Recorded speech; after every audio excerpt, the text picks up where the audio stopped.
Sisi tunaona haya sana katika hii bandari ya Mombasa. Hii bandari ya Mombasa iko hapa pwani. Imekuwaje ajira ikitangazwa? Yule MD amekuwa pale, anaitwa Captain William Ruto. Amejaza watu ya jamii yake katika bandari. Na vijana ya pwani wale wamesoma, wale wako na bidii wako hapa, hawapati ajira. Alafu sasa wanaambiwa ati warudishe William Ruto. Serikali yake yule MD ameweka pale. Amepuuza vijana ya pwani. Ameenda kwao, ameleta watu ya jamii yake. Amejaza katika bandari la Mombasa. Haya ndiyo mambo sisi tutafanya kitofauti, ya kwamba watu ya pwani wapewe kipawa mbele, wapewe nafasi.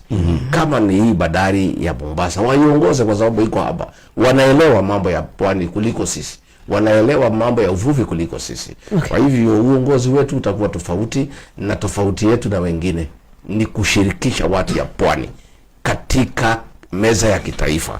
Pale mambo ya Kenya itaongelewa, watu ya pwani waketi pale, ndio pia walete yale maneno na husu watu ya pwani, tuitengeneze pamoja, ndio watu ya pwani waweze kuendelea mbele.